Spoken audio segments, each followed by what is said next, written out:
Hey guys, I've got a super fun one for you today because behind me is the all-new Acura TLX. This one is the sporty A-Spec version.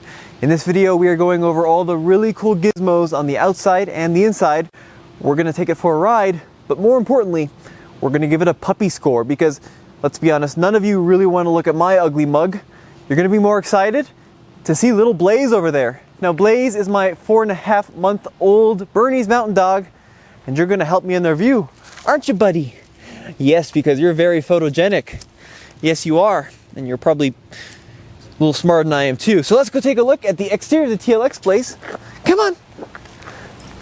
Good boy. What do you think, dog? I think it's a good looking car. The new TLX is an entirely new design for Acura.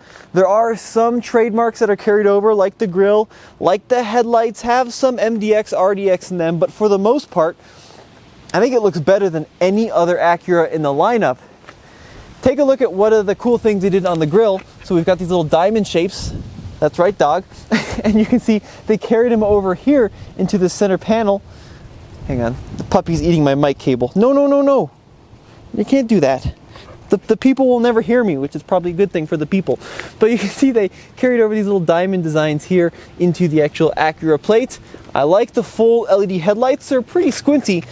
And the overall design is just really wide. You know, it's got that classic low, long, wide look about it. Interestingly enough, the TLX is targeted price-wise with like Audi A4, Lexus IS, BMW 3 Series. But size-wise, it's more in line with like the 3 Series, 5 Series. I do like this dark gray color. They call it a silver. It's more of a gray. A-Spec badging here along the side. We'll talk about what that gets you when we head inside. But take a look at these wheels. These are 255/40 R19s, also finished in this gray design there. I think it looks pretty good. I could use a little bit of pop of color, like in the brake caliper, just because it's a little bit too monochromatic on the side, if you ask me. But black mirrors there, low roof line. This adds to that kind of sporting look. It is, of course, a sedan, like a traditional sedan with the trunk, but the roof line's got this great slope to it, which makes it look more like a coupe.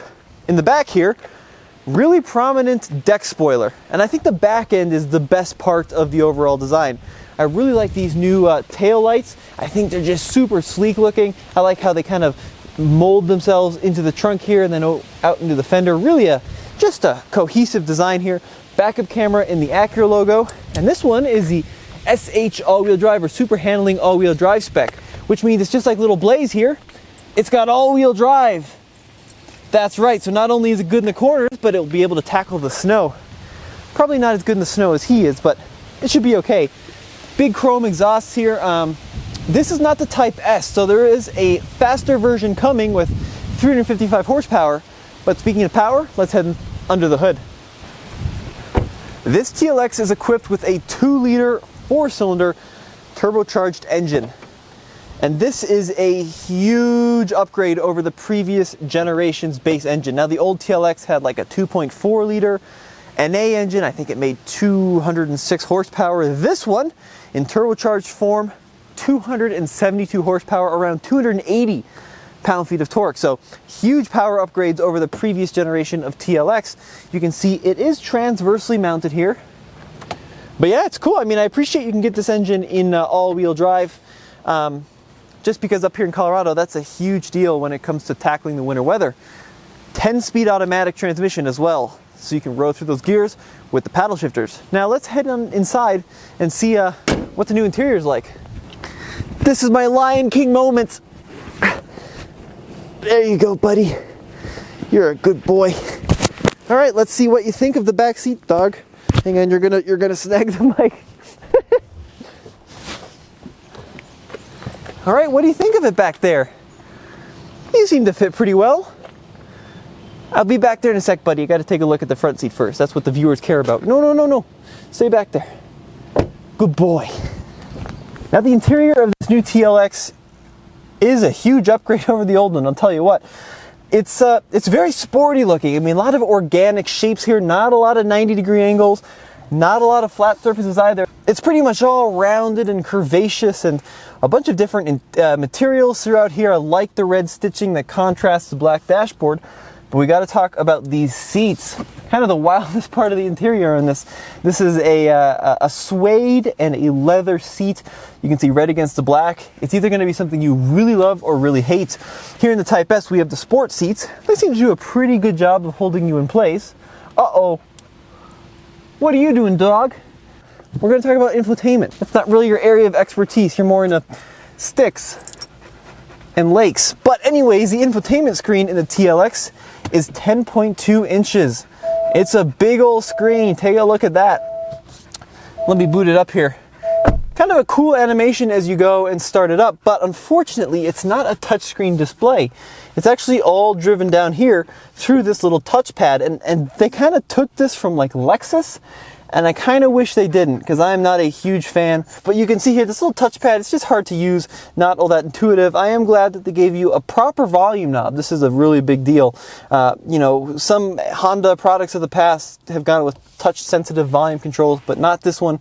Good old volume knob. Great thing. They do, however, have touch controls here for the transmission. So if I go ahead and start it up using the start button, you can hear that 2-liter come into life. And now to select reverse, for example, I pull back on the switch. Drive is a push in on the button, and then same with park there, as there's another button. Do have a couple different drive modes, ranging from sport to normal, and then even a comfort setting. And let's see if you can hear this. Let me move the mic. It's got this kind of cool little, kind of like Game Boy sound effect. Listen. I don't know if you can hear that, but when you change the drive modes, it gives you just a little visual noise that you're doing something cool. I do like that, and the best part of the interior are the gauges, which are white and red, and the steering wheel, perforated leather steering wheel. It's just, it feels right. It feels perfect. Feels very Acura, very Japanese, but a little bit flat here in the bottom, a little bit flat here on the sides, but it's nice and thick. I love the bolstering. One of the best steering wheels I felt in a long time, and the paddle shifters are good as well. So they are steering wheel mounted, but they're not some chintzy plasticky thing. They actually have got a nice metallic feeling to them. Kind of a busy steering wheel though. We've got controls for volume and for infotainment here on the left, cruise control on the right. But between the steering wheel and the white gauges, it's pretty cool in here. Let's check out the back seat. So this is my driving position at 6 foot 1 inch tall. Yeah, it's pretty small. I have to say, it's not a very roomy back seat for taller adults here. You can see my headroom is pretty compromised. And if I had 3 abreast back here, even width would be a little compromised. The one good thing is these seats do hold you in place even in the rear. So if you're perhaps a passenger to a rather sporty driver, you're not going to be thrown about. I do have a cup holder here in the center, all wrapped in red, of course, and I do have 2 air vents as well. So if you're a kid, if you're a slightly bigger kid, you're going to be pretty comfortable back here. But if you're a really big kid like me, you're going to be stuck. All right, let's check out the trunk. So I'm going to pop the trunk here with the key, push and hold the trunk button, and it pops open like that. And take a look at this kind of little hidden Easter egg here. There's even a button on this taillight.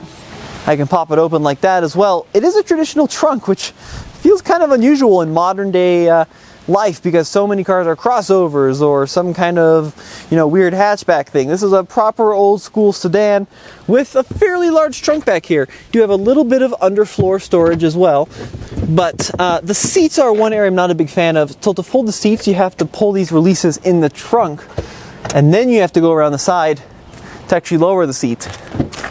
So if I come around here to the side, that's how I lower them, and then they can get stuck, of course, in these seat backs. So that's a little bit of a pain. I'd rather just have like a lever I can pull back here and put them down. But Blaze would be very grumpy about that if he wasn't so busy munching on a stick. I'm doing your job for you, Blaze. You're supposed to be in charge of storage and backseat comfort. Blaze is more interested in the tiny piece of wood than the brand new Acura. This is a hot car! People are stoked about it. All right. Well, let's load up, we'll go for a ride, and we'll see what it's like on the road. Now, your first impressions when you get the Acura on the road is, it's a pretty big car, and it definitely feels large compared to like a 3 Series or an A4. And it also feels pretty heavy. But the advantage of that is the ride is just beautiful. It's really well sorted, probably the best in class. Acura has done a great job of balancing, you know, a sporty ride that feels like it could take a canyon road with confidence, but also a ride that you'd be perfectly comfortable driving 1,000 miles across country in one day. So the ride is great. The seats are exceptional as well. Steering is a little bit artificial. You know, it doesn't quite have the response of like a Genesis G70 or a 3 Series. Let me change the drive mode here. Let me stick it into sport. Yeah, now it's artificial but heavy. So that hasn't improved it all that much, but cabin noise, very insulated from the outside world. And I'm pulling out onto this bigger road here. Let's see what it's like when you give it some beans. All right, not bad at all. Blaze certainly enjoyed that. Didn't you, little dude? Oh yeah, that was fun. So power is good and torque is even better. Not much turbo lag, and it does have a cool growl in sport mode as you hit 65, 7,000 RPM. Brakes feel good too. You know, really linear response. So I think on the road, this car is a winner. Like I said, it's not quite as dynamic as the 330i. It feels a little bit more American, if you know what I mean, ready for your road trip. But yeah, it's pretty fun. Come on, buddy. So, what'd you think of the new TLX, Blaze? It's pretty fun, huh? I think they did a great job sorting out the driving experience. Our videographer Alex did point out it's a large car on the outside, but not that big on the inside. So on the puppy scale, I think it's going to get 2 out of 4 pods. It's just not that usable when it comes to carrying dogs and luggage. However, on the human scale, on the TFL rating of buy it, lease it, rent it, or forget it, I'm going to put it in between a lease it and a buy it because it's really well made. I think it looks great. It performs well, even in its base trim, which you couldn't say about the old TLX. And price-wise, it's pretty good value. This one, an A-Spec configuration with all the sporty goodies, $47,275. So not bad value either. And when equipped with the Acura safety systems like this car has, it's got all the features you want, like adaptive cruise control, forward collision mitigation. It's a good value, really is a good value. Well guys, thank you so much for watching. Check out TFLcar.com for the latest and greatest and new and used car, and apparently now car and puppy reviews. What do you think of that stick? That stick is a definite chew it when it comes to the Blaze scale. Isn't that right, buddy? Yeah, good boy.